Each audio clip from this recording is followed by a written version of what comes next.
assured that we value your great contribution to the health of the nation and its well-being. We fully appreciate the difficult conditions under which you work. We do realize the dangers to which you are exposed to the service of the people.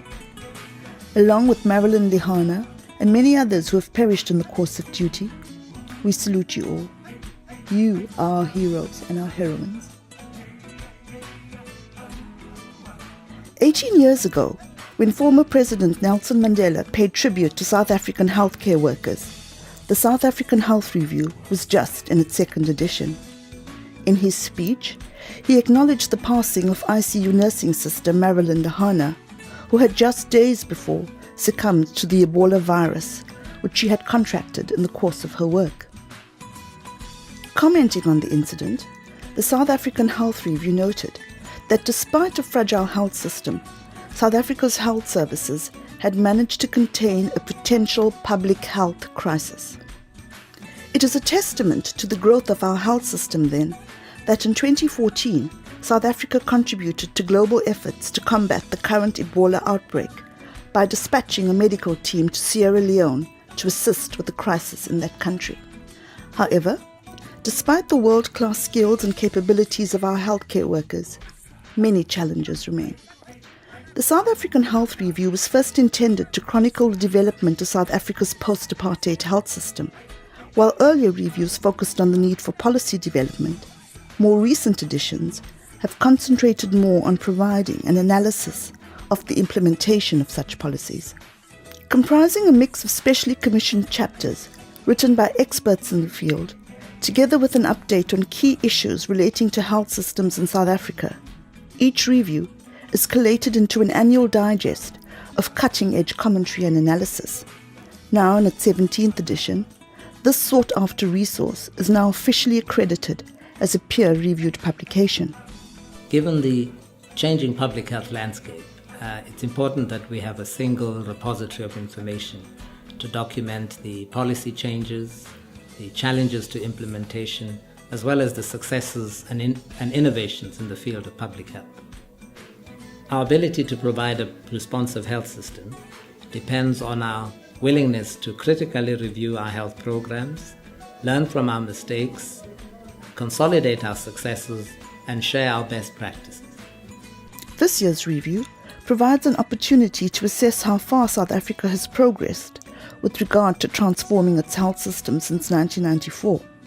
Chapter 1 focuses on the legislative and policy framework underpinning the health system. We've been waiting for the final white paper on national health insurance, and that hasn't arrived. A document from Treasury outlining the financial options for national health insurance also hasn't been issued. And in terms of health legislation, really only one piece of legislation, an amendment to the National Health Act, was passed in 2013. Now that we've got a new parliament after the elections, we hope to see a number of other pieces of legislation coming through, including an amendment to the Medicines Act. Chapter 2 provides an analysis of how far South Africa has come in implementing its eHealth strategy. With only 5 of the strategy's 10 priorities having been reached, the authors highlight challenges in monitoring implementation and acquiring highly technical human resources to steer the country towards its eHealth goals. We need to complete these aspects that I mentioned to say they're still outstanding. The eHealth foundations, the human resources, the costing, and the mobilization of resources to facilitate the implementation of eHealth.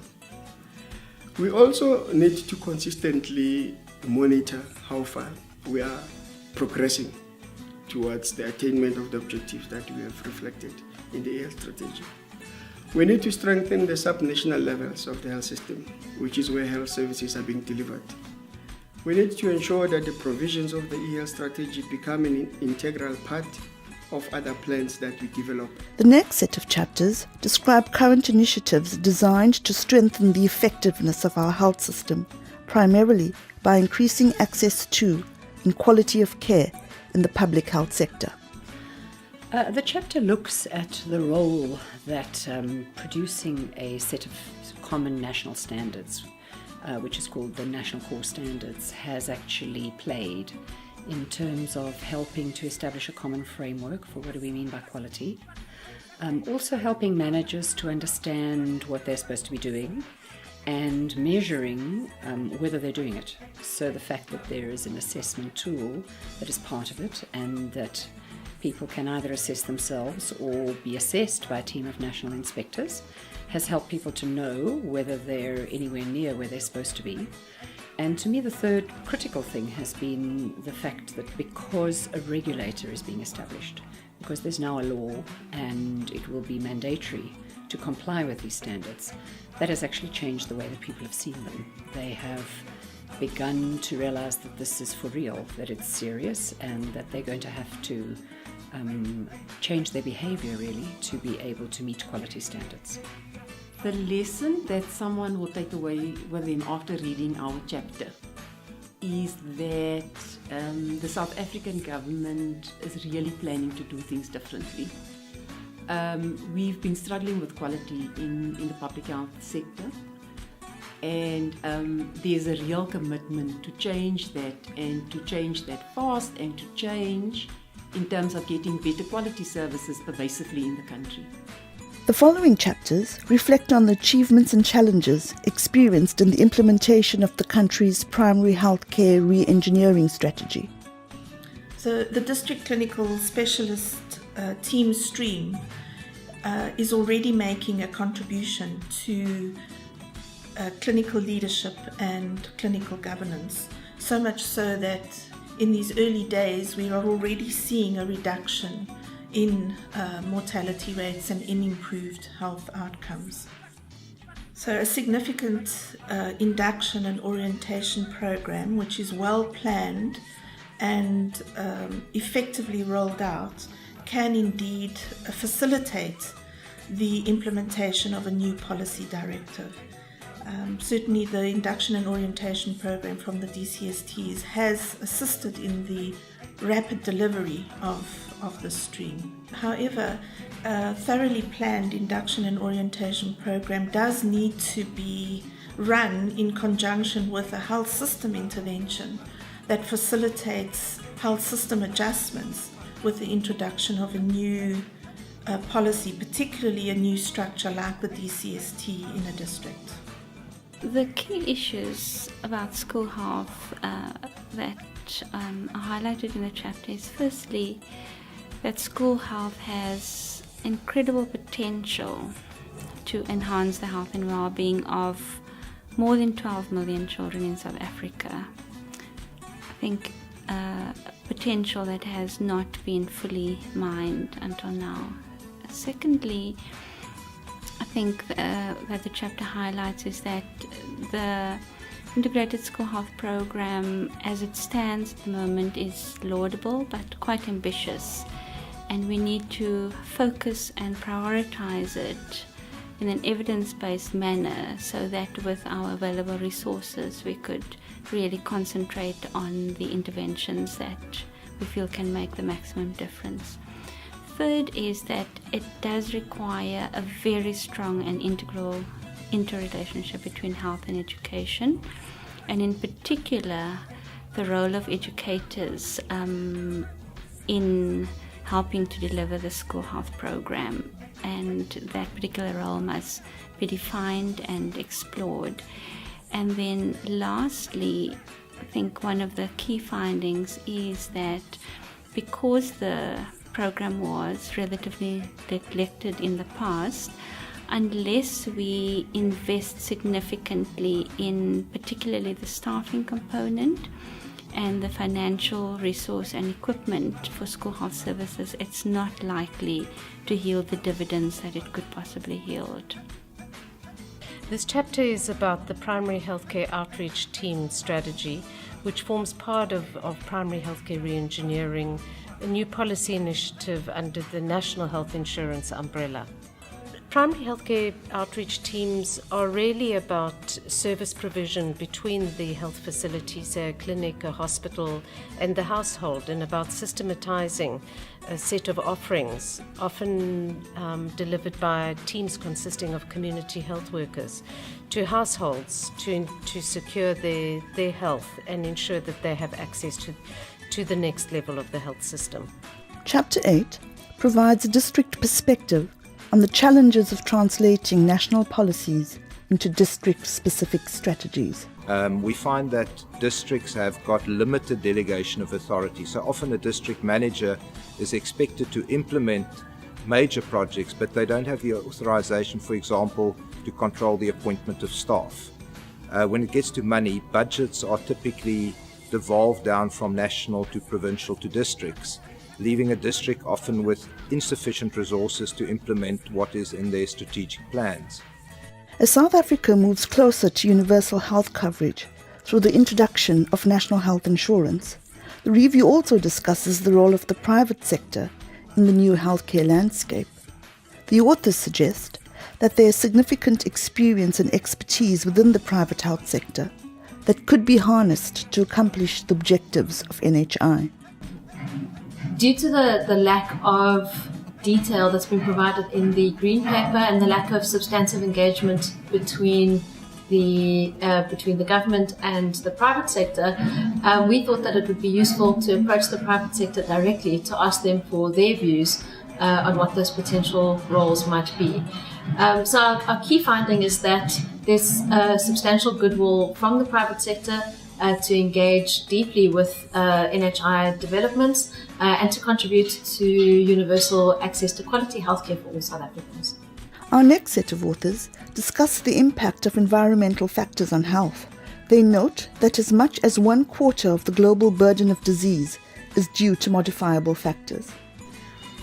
Our chapter provides a framework for environmental health going into the future for South Africa.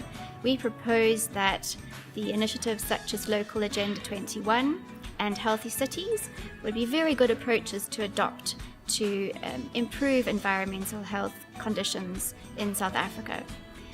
Secondly, it would be very important to work on the training of environmental health practitioners. Some progress has been made in this regard, particularly now that there's a bachelor's degree. And perhaps also to focus on intersectoral action, where the Department of Health meets with the other government departments who play a critical role in environmental health, so for example housing and settlement and water. Whilst there have been some gains in increasing coverage of prevention programs and targeted groups, there remain many structural challenges within the health system. In chapters 11 and 12, our authors provide a comprehensive account of cervical cancer and the HPV vaccine program in schools, as well as ongoing efforts to increase the uptake of voluntary medical male circumcision. So the challenge is going to be to achieve a high vaccination coverage. In South Africa, we're used to vaccinating young children, infants in fact. This vaccine is targeting a different age group, 9-year-olds. So our health-based delivery, our school-based delivery will reach most of these girls, but we need to coordinate this with the Department of Education. So that's one of our challenges, is logistically coordination between Department of Health and Department of Education. The other challenge is that the community, women out there really don't know about HPV, about cervical cancer and about this vaccine. So we really need to make sure that our community is well informed. The vaccine is going to be delivered through schools, so our teachers also need to be very well informed about this vaccine. As researchers, as health providers, as citizens in this country, we really need to make sure that this great scientific discovery is translated into public benefit. The first point is that medical male circumcision cannot be seen as a reductionistic intervention. It needs to be incorporated in terms of the systemic response to HIV prevention in the country. It's a really important point. It talks to sustainability issues and it talks to effectiveness issues. The second thing, in terms of demand creation activities, we need to have targeted campaigns focusing on subpopulations. For instance, adolescent school-going populations is an important area. We need to enlist support of women in communities to be able to support the male partners to undertake circumcision. It's also important that we acknowledge that circumcision, that there are new technologies in circumcision, for example, the prepex device, and these technologies in the near future will be available to populations. The next trio of chapters considers the severity of the tuberculosis epidemic in South Africa. Authors consider vulnerable populations such as children and adolescents, minors, prisoners, and healthcare workers. The issue of TB drug stockouts in the public health sector is also discussed. Some pragmatic recommendations in the next chapter include more efficient screening and strategies to reduce treatment defaulters. The main recommendations really are that we've identified areas of suboptimal performance and areas where the TB program should be prioritizing interventions and the program. So at the same time, we also highlight some of the districts which are performing very well in contrast to those which are performing suboptimally. This chapter was a review of TB in children and adolescents over the years 2008 to 2012. The chapter described TB in children using 4 different age groups, 0 to 4, 5 to 9, 10 to 14 and 15 to 19, and looking down to the district level of disaggregation. So we found that about 15%, just over 15% of all TB cases in South Africa are due to children, which makes it a significant burden of disease in children. Secondly, treatment outcomes are generally better in children, although some outcomes such as default and even death tend to be worse in the adolescent group. And finally, TB and HIV integration have improved over time as we see a reduction in the proportion of cases that are not tested for HIV, but there is still quite a bit of work to be done in that area in order to ensure that all TB patients are screened for HIV. So the 3 main recommendations include, firstly, improving our formal systems in terms of data quality, indicators for TB drug stockouts, to ensure that we have a system that monitors TB drug stockouts across all health facilities in South Africa, and also to improve our research in terms of TB drug stockouts, to replicate surveys and improve our research methodologies. The penultimate chapter is the work of this year's recipient of the Emerging Public Health Practitioner Award, sponsored by Health Systems Trust. Final year medical student Jessica Price presents a case study on how the lean management method has been used effectively to improve the patient experience without the need for additional financial resources. There's been a lot of research about lean management in healthcare coming out from the United Kingdom or the States or even Australia, but very little being published about work being done in South Africa, even though there is work that has been done here. I think it's really important, given the low resource setting and the ability of lean management to make real changes without further investment of resources. And so it felt like a real privilege to be able to exchange that knowledge with others, even though I was a student and this was really my first exposure to lean management. Chapter 17, on health and related indicators, which has become the mainstay of every edition of the South African Health Review, provides a comprehensive account of key international and national data sources. The authors provide the most up-to-date information spanning health status, health services, health financing, demographic and socio-economic indicators. The first finding concerns the data itself. We found over time that both the quantity and in general the quality of the data was greatly improved. It's not in all areas, and so we still have some gaps. There's also a great increase in the amount of international agencies producing modelled estimates, especially around the global monitoring framework. In terms of actual health findings, we are definitely seeing a reversal in trends now, so that we're starting to see improvements in treatment coverage for many conditions, notably in HIV. And with that, we're seeing a decline in maternal mortality and in most of the child mortality indicators. Over recent years, South Africa has achieved many inroads in improving the health outcomes of its citizens. Some of the most important successes include access to antiretroviral medicines, and reductions in mother-to-child transmission. Perhaps less well-known successes are reductions in the level of malaria cases and in malnutrition. And perhaps one of the most astounding achievements over the past few years for the health system has been the increase in life expectancy of the country's citizens. Accessible to academics and researchers, healthcare workers, NGO staff, policy and decision makers, clinical staff, funders and students, the review is considered to be a primary reference work on health systems in South Africa. It sustains the dissemination of valuable information for the purposes of teaching, conducting research, developing health programs, and planning health projects. As the product of several months of intense activity by the production teams, the contributing authors, and the editorial team, the South African Health Review continues to provide an important tool for galvanizing new knowledge in the emerging field of health system strengthening and research. I congratulate all role players for their contribution to another high-quality product in the field. And for HST, it has been a privilege to be of service for the past 2 decades in the area of health systems and in supporting health for all.